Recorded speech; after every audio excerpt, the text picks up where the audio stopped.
ತಿಂಡಿ ತಿನಿಸುಗಳನ್ನು ತಯಾರಿಸುವಲ್ಲಿ ಮುಖ್ಯವಾಗಿ ನೀರಿನಲ್ಲಿ ಬೇಯಿಸುವುದು, ಹಬೆಯಲ್ಲಿ ಬೇಯಿಸುವುದು, ಎಣ್ಣೆಯಲ್ಲಿ ಕರಿಯುವುದು, ಕಾಯಿಸುವುದು ಮತ್ತು ಸುಟ್ಟು ಬೇಯಿಸುವುದು ಎಂಬ 5 ಬಗೆಯ ಮಾಡುಬಗೆಗಳನ್ನು ಬಳಸಲು ಬರುತ್ತದೆ. ಇದಲ್ಲದೆ ತಿನಿಸಿನ ವಸ್ತುಗಳನ್ನು ಈ ಯಾವ ಬಗೆಗಳಲ್ಲೂ ಮಾರ್ಪಡಿಸದೆ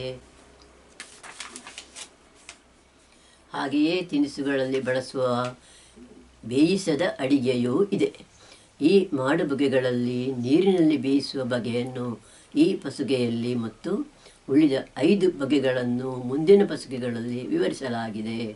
ತಿನಿಸಿನ ವಸ್ತುಗಳನ್ನು ನೀರಿನಲ್ಲಿ ಕುದಿಸಿ ಬೇಯಿಸುವಾಗ ಕೆಲವು ವಿಷಯಗಳನ್ನು ಮನಸ್ಸಿನಲ್ಲಿಟ್ಟುಕೊಂಡರೆ ಅವುಗಳ ರುಚಿಯನ್ನು ಹೆಚ್ಚಿಸಲು ಬರುತ್ತದೆ ಮತ್ತು ಅವುಗಳಲ್ಲಿರುವ ಜೀವಸತ್ವಗಳು ಹೆಚ್ಚು ನಷ್ಟವಾಗದ ಹಾಗೆ ನೋಡಿಕೊಳ್ಳಲು ಬರುತ್ತದೆ.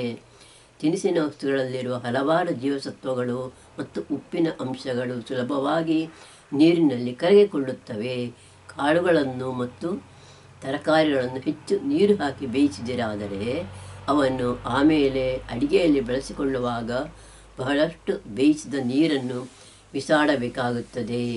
ತಿನಿಸಿನ ವಸ್ತುಗಳಲ್ಲಿರುವ ಜೀವಸತ್ವ ಮತ್ತು ಉಪ್ಪಿನ ಅಂಶಗಳಲ್ಲಿ ಅರ್ಧಕ್ಕಿಂತಲೂ ಹೆಚ್ಚು ಪಾಲು ಅದನ್ನು ಬೇಯಿಸಿರುವ ನೀರಿನಲ್ಲಿ ಕರಗಿಕೊಂಡಿರಬಲ್ಲದು. ಹಾಗಾಗಿ ನೀರನ್ನು ಬಿಸಾಡಿದ ಮೇಲೆ ಬಾಕಿ ಉಳಿಯುವ ತಿನಿಸಿಗೆ ಯಾವ ರುಚಿಯೂ ಇರುವುದಿಲ್ಲ.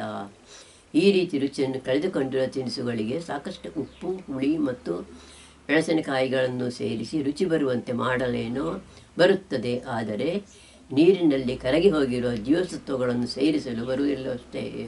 ಹಾಗಾಗಿ ಕಾಳುಗಳನ್ನು ಮತ್ತು ತರಕಾರಿಗಳನ್ನು ನೀರಿನಲ್ಲಿ ಹಾಕಿ ಕುದಿಸಿ ಬೇಯಿಸುವಾಗ ಆದಷ್ಟು ಕಡಿಮೆ ನೀರನ್ನು ಬಳಸಿಕೊಳ್ಳುವುದು ಒಳ್ಳೆಯದು.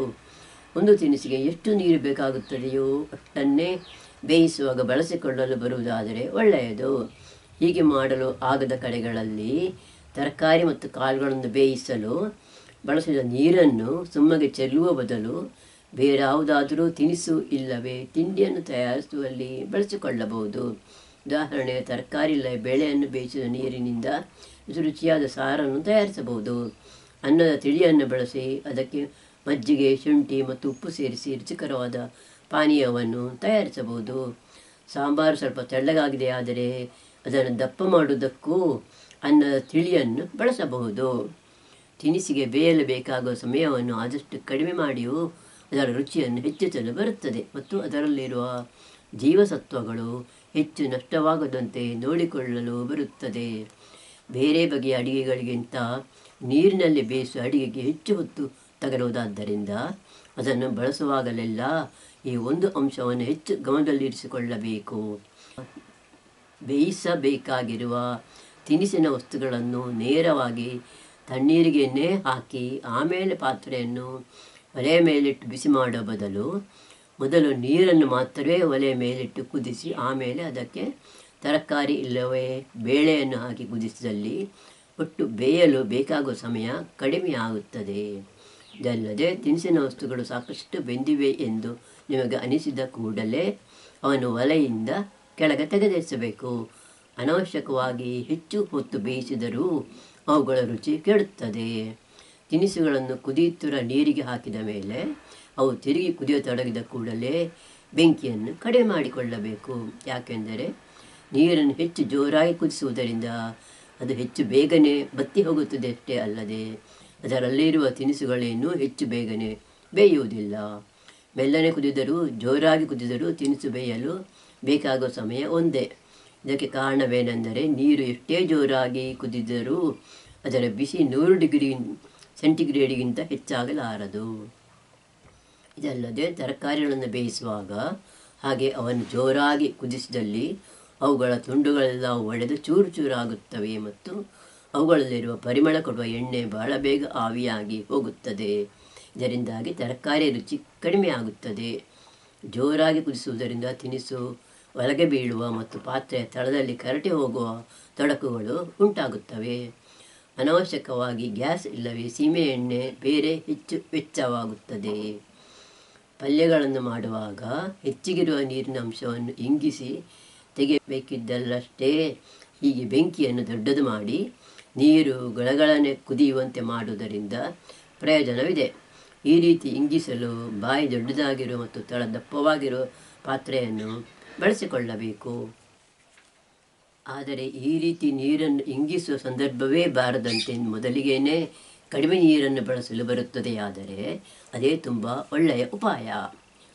ಅನ್ನ ಮಾಡುವ ಬಗೆ. ನಮ್ಮೂರಲ್ಲಿ ಸಾಮಾನ್ಯವಾಗಿ ಅನ್ನವನ್ನು ಬಸಿದು ಮಾಡುವುದೇ ಹೆಚ್ಚು. ಅದಕ್ಕಾಗಿ ಪಾತ್ರೆಯಲ್ಲಿ ಹೆಚ್ಚು ನೀರು, ಎಂದರೆ 1 ಕಪ್ ಅಕ್ಕಿಗೆ 6 ಕಪ್ ನೀರಿನಂತೆ ತೆಗೆದುಕೊಳ್ಳಬೇಕು. ಅಕ್ಕಿ ಕುದಿದು ಬೆಂದ ಮೇಲೆ ತಿಳಿಯನ್ನು ಬಾಗಿಸಿ ತೆಗೆದು ಅನ್ನವನ್ನು ಬೇರ್ಪಡಿಸಲಾಗುತ್ತದೆ. ಈ ರೀತಿ ನೀರಿನಲ್ಲಿ ಕುದಿಸಿ ಬೇಯಿಸಲು ಕೆಲವು ಬಗೆಯ ಅಕ್ಕಿಗಳಿಗೆ ಹೆಚ್ಚು ಸಮಯ ತಗಲುತ್ತದೆ, ಕೆಲವಕ್ಕೆ ಕಡಿಮೆ ಸಮಯ ಸಾಕಾಗುತ್ತದೆ. ಬೆಳ್ತಿಗೆ ಅಕ್ಕಿಗೆ ಬೇಯಲು ಸಾಮಾನ್ಯವಾಗಿ ನೀರು ಕುದಿದ ಮೇಲೆ ಸುಮಾರು 25-30 ಮಿನಿಟ್ಗಳಷ್ಟು ಸಮಯ ಬೇಕಾಗುತ್ತದೆ. ಆದರೆ ಕುಸುಬಲಕ್ಕಿಗೆ 1.5-2 ಗಂಟೆಗಳಷ್ಟು ಸಮಯವೂ ಬೇಕಾಗಬಹುದು. ಸಾಮಾನ್ಯವಾಗಿ ಹಳೆ ಅಕ್ಕಿಗೆ ಬೇಯಲು ಹೊಸ ಅಕ್ಕಿಗಿಂತ ಹೆಚ್ಚು ಸಮಯ ಬೇಕಾಗುತ್ತದೆ. ಕುಸುಬಲಕ್ಕಿಯನ್ನು ತೊಳೆದ ಮೇಲೆ ಒಂದು ಅರ್ಧ ಗಂಟೆ ನೀರಿನಲ್ಲಿ ನೆನೆಯಲು ಹಾಕಿದರೆ ಅದು ಸ್ವಲ್ಪ ಬೇಗನೆ ಬೆಂದೀತು. ಆದರೆ ಹೀಗೆ ನೆನೆಯಲು ಹಾಕಿದ ನೀರಿನಲ್ಲಿ ಅಕ್ಕಿಯಲ್ಲಿರುವ ಜೀವಸತ್ವ ಮತ್ತು ಉಪ್ಪಿನಂಶಗಳು ಕರಗಿಕೊಳ್ಳುವುದರಿಂದ ಬೇಯಿಸುವಾಗ ಆ ನೀರನ್ನು ಬಳಸಿಕೊಳ್ಳಬೇಕು. ಸಾಮಾನ್ಯವಾಗಿ 1 ಕಪ್ಪು ಅಕ್ಕಿಯಿಂದ 2-2.5 ಕಪ್ಪು ಅನ್ನ ತಯಾರಾಗುತ್ತದೆ. ಹೊಸ ಅಕ್ಕಿಗಿಂತ ಹಳೆಯ ಅಕ್ಕಿ ಹೆಚ್ಚು ಉಬ್ಬಿಕೊಳ್ಳುವುದಾದ ಕಾರಣ ಹಳೆಯ ಅಕ್ಕಿಯಿಂದ ಹೆಚ್ಚು, ಅಂದರೆ 3 ಕಪ್ಪಿನಷ್ಟು ಅನ್ನ ಸಿಗುತ್ತದೆ. ಹಾಗಾಗಿ ಅನ್ನ ಮಾಡಲು ನೀವು ಪಾತ್ರೆಯನ್ನು ತೆಗೆದುಕೊಳ್ಳುವಾಗ ಬೇಯಲು ಹಾಕುವ ಅಕ್ಕಿಯ ಪ್ರಮಾಣಕ್ಕಿಂತ ಕೊನೆಯಲ್ಲಿ ತಯಾರಾಗುವ ಅನ್ನದ ಪ್ರಮಾಣವನ್ನು ಮನಸ್ಸಿನಲ್ಲಿ ಇರಿಸಿಕೊಳ್ಳಬೇಕು. ಅಕ್ಕಿಯಲ್ಲಿ ಚಿಕ್ಕ ಚಿಕ್ಕ ಮರಳು ಕಲ್ಲುಗಳು ಸೇರಿಕೊಂಡಿವೆ. ಆದರೆ ತೊಳೆದಿರುವ ಅಕ್ಕಿಯನ್ನು ಬೇಯಿಸುವ ಪಾತ್ರೆಗೆ ವರ್ಗಾಯಿಸುತ್ತಿರುವಾಗ ಆ ಕಲ್ಲುಗಳನ್ನು ಬೇರ್ಪಡಿಸಲು ಸುಲಭವಾದ ಉಪಾಯವಿದೆ. ನೀರಿನ ಮೇಲ್ಭಾಗದಿಂದ ಅಕ್ಕಿಯನ್ನು ಸ್ವಲ್ಪ ಸ್ವಲ್ಪವೇ ಕೈಯಿಂದ ತೆಗೆದು ಬೇಯಿಸುವ ಪಾತ್ರೆ ಹಾಕುತ್ತಾ ಹೋಗಬೇಕು. ಆಗ ಅಕ್ಕಿಯ ಕಾಳುಗಳಿಗಿಂತ ಹೆಚ್ಚು ಭಾರ ಇರುವ ಕಲ್ಲಿನ ಚೂರುಗಳು ತಳದಲ್ಲಿ ಉಳಿಯುತ್ತವೆ. ಕೊನೆಯಲ್ಲಿ ನೀರನ್ನು ಹೊರಬಿಟ್ಟು ಉಳಿದಿರುವ ಅಕ್ಕಿಯ ಕಾಳುಗಳನ್ನು ಈ ಕಲ್ಲಿನ ಚೂರುಗಳಿಂದ ಬೇರ್ಪಡಿಸಿಕೊಳ್ಳಬೇಕು. ಬೇಕಾಗುವಷ್ಟು ನೀರನ್ನು ಒಂದು ಪಾತ್ರೆಯಲ್ಲಿ ಕುದಿಯಲು ಇರಿಸಿ ಅದು ಕುದಿಯತೊಡಗಿದಾಗ ಹೀಗೆ ತೊಳೆದಿರುವ ಅಕ್ಕಿಯನ್ನು ಬೇಯಲು ಹಾಕಬೇಕು. ಆಮೇಲೆ ತಿರುಗಿ ನೀರು ಕುದಿಯತೊಡಗುವಷ್ಟು ಹೊತ್ತಿಗೆ ಅಕ್ಕಿಯನ್ನೊಮ್ಮೆ ಸೌಟಿನಿಂದ ಚೆನ್ನಾಗಿ ಮುಚ್ಚಿಕೊಳ್ಳಬೇಕು. ಹೀಗೆ ಮಾಡದಿದ್ದರೆ ಅಕ್ಕಿ ಪಾತ್ರೆಯ ತಳಕ್ಕೆ ಅಂಟಿಕೊಂಡು ಸೀದು ಹೋಗಬಹುದು. ನೀರು ತಿರುಗಿ ಕುದಿಯತೊಡಗಿದೊಡನೆ ಬೆಂಕಿಯನ್ನು ಚಿಕ್ಕದು ಮಾಡಿಕೊಳ್ಳಬೇಕು. ಅಕ್ಕಿ ಬೇಯುತ್ತಿರುವಾಗ 1/4 ಗಂಟೆಗೊಮ್ಮೆ ಪಾತ್ರೆಯಲ್ಲಿ ಸಾಕಷ್ಟು, ಎಂದರೆ ಅನ್ನ ಮುಳುಗುವಷ್ಟು ನೀರಿದೆಯೋ ಎಂದು ನೋಡಿಕೊಳ್ಳುತ್ತಿರಬೇಕು. ನೀರು ಕಡಿಮೆಯಾಗಿದೆಯಾದರೆ 1-2 ಕಪ್ ಸೇರಿಸಿ ಬೆಂಕಿಯನ್ನು ಹೆಚ್ಚು ಮಾಡಿ ಆ ನೀರು ಕುದಿಯತೊಡಗಿದ ಮೇಲೆ ಮತ್ತೆ ತಿರುಗಿ ಬೆಂಕಿಯನ್ನು ಚಿಕ್ಕದು ಮಾಡಿಕೊಳ್ಳಬೇಕು. ಅಕ್ಕಿ ಬೇಯಲು ಪಾತ್ರೆಯಲ್ಲಿರುವ ನೀರು ಬಹಳ ಮೆಲ್ಲಗೆ ಕುದಿಯುತ್ತಿದ್ದರೂ ಸಾಕು. ಹೆಚ್ಚು ಜೋರಾಗಿ ಕುದಿಯುತ್ತಿದೆ ಆದರೆ ಅನಾವಶ್ಯಕವಾಗಿ ನೀರು ಆರಿ ಹೋಗುತ್ತದೆ. ಇದಲ್ಲದೆ ತಳದಲ್ಲಿರುವ ಅನ್ನವು ಸೀದು ಹೋಗಬಲ್ಲದು. ಅನ್ನ ಬೆಂದಾಗ ಅದರ ಕಾಳುಗಳು ದೊಡ್ಡದಾಗಿ ಹರಡಿಕೊಂಡು ನೀರಿನ ಮೇಲೆ ತೇಲಿ ಬರುತ್ತದೆ. ಆಗ ಸೌಟಿನಿಂದ 1-2 ಕಾಳುಗಳನ್ನು ಎತ್ತಿ ತೆಗೆದು ಸ್ವಲ್ಪ ಆರಿಸಿ ಬೆರಳಿನಿಂದ ಒತ್ತಿ ನೋಡಬೇಕು. ಕಾಳುಗಳು ಮೆತ್ತಗಾಗಿವೆಯಾದರೆ ಒಡನೆ ಪಾತ್ರೆಯನ್ನು ಒಲೆಯಿಂದ ಕೆಳಗೆ ತೆಗೆದಿರಿಸಿ ಆಮೇಲೆ ಅದರಲ್ಲಿರುವ ತಿಳಿಯನ್ನು ಬಸಿಯಬೇಕು.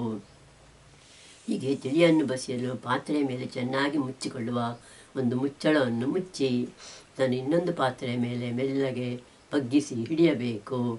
ಹೀಗೆ 4-5 ಮಿನಿಟುಗಳಷ್ಟು ಹೊತ್ತು ಪಾತ್ರೆಯನ್ನು ಬಗ್ಗಿಸಿ ಹಿಡಿಯಬೇಕಾಗುವುದರಿಂದ ಕೈ ಬಿಸಿಯಾಗದಂತೆ ಒಳ್ಳೆ ದಪ್ಪವಾಗಿರುವ ಬಟ್ಟೆಯ ತುಂಡುಗಳನ್ನು ಇಲ್ಲವೇ 2 ಚಿಕ್ಕ ಟವೆಲ್ಗಳನ್ನು ಬಳಸಿಕೊಳ್ಳುವುದು ಒಳ್ಳೆಯದು. ಈ ಬಟ್ಟೆಯ ತುಂಡುಗಳು ಒದ್ದೆಯಾಗಿರಬಾರದು. ಅನ್ನ ಬೆಂದಾಗ ಅದರಲ್ಲಿ ನೀರು ಬಹಳ ಕಡಿಮೆ ಕಾಣಿಸುವುದಾದರೆ ಬಸಿಯುವ ಮೊದಲು ಸ್ವಲ್ಪ ನೀರು ಸೇರಿಸಿ ಚೆನ್ನಾಗಿ ಮುಚ್ಚಿಕೊಳ್ಳುವುದು ಒಳ್ಳೆಯದು.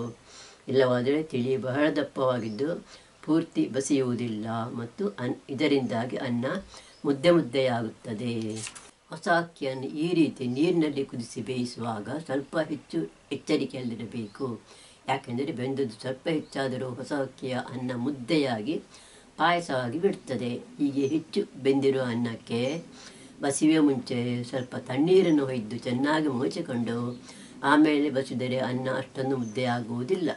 ಆದರೆ ಅನ್ನದ ರುಚಿಯೆಲ್ಲ ಈ ತಿಳಿಯಲ್ಲಿ ಕರಗಿ ಹೋಗುತ್ತದೆ ಮತ್ತು ಹೀಗೆ ಮಾಡಿದ ಅನ್ನ ಸಪ್ಪೆಯಾಗಿ ಬಿಡುತ್ತದೆ. ಮೇಲೆ ತಿಳಿಸಿದ ಹಾಗೆ ತಿಳಿಯನ್ನು ಬಸಿದು ತಯಾರಿಸುವುದಕ್ಕಿಂತಲೂ ಪಾತ್ರೆ ಎಷ್ಟು ಬೇಕೋ ಅಷ್ಟೇ ನೀರನ್ನು ಇರಿಸಿ ಆಮೇಲೆ ಆ ನೀರನ್ನು ಇಂಗಿಸಿ ಅನ್ನ ಮಾಡಿದಲ್ಲಿ ಅಂತಹ ಅನ್ನಕ್ಕೆ ಹೆಚ್ಚು ರುಚಿ ಇರುತ್ತದೆ. ಅಕ್ಕಿಯಲ್ಲಿರುವ ಜೀವಸತ್ವ ಮತ್ತು ಉಪ್ಪಿನ ಅಂಶಗಳು ತಿಳಿಯಲ್ಲಿ ಕರಗಿ ಹೋಗುವ ಬದಲು ಅನ್ನದಲ್ಲೇ ಉಳಿಯುತ್ತದೆ. ಹೀಗೆ ಬೇಯಿಸಿದ ಅನ್ನ ಆರೋಗ್ಯಕ್ಕೂ ಒಳ್ಳೆಯದು. ಇಂಗಿಸಿ ಬೇಯಿಸಲು 1 ಕಪ್ ಅಕ್ಕಿಗೆ ಸುಮಾರು 3 ಕಪ್ ನೀರು ಬೇಕಾಗುತ್ತದೆ. ಹಳೆ ಅಕ್ಕಿಗೆ ಹೊಸ ಅಕ್ಕಿಗಿಂತ ಹೆಚ್ಚು ನೀರು ಬೇಕು ಮತ್ತು ಕುಸುಬಲಕ್ಕಿಗೆ ಬೆಳ್ತಿಗೆ ಅಕ್ಕಿಗಿಂತ ಹೆಚ್ಚು ನೀರು ಬೇಕು. ತಿಳಿಯನ್ನು ಇಂಗಿಸಿ ಅನ್ನ ಮಾಡುವುದಿದ್ದಲ್ಲಿ ಸ್ವಲ್ಪ ದಪ್ಪವಾಗಿರುವ ಪಾತ್ರೆಯನ್ನು ಬಳಸಿಕೊಳ್ಳುವುದು ಒಳ್ಳೆಯದು. ಇಲ್ಲವಾದರೆ ತಿಳಿ ಇಂಗುವಷ್ಟು ಹೊತ್ತಿಗೆ ತಳದಲ್ಲಿ ಅನ್ನ ಸೀದು ಹೋಗಿರುತ್ತದೆ.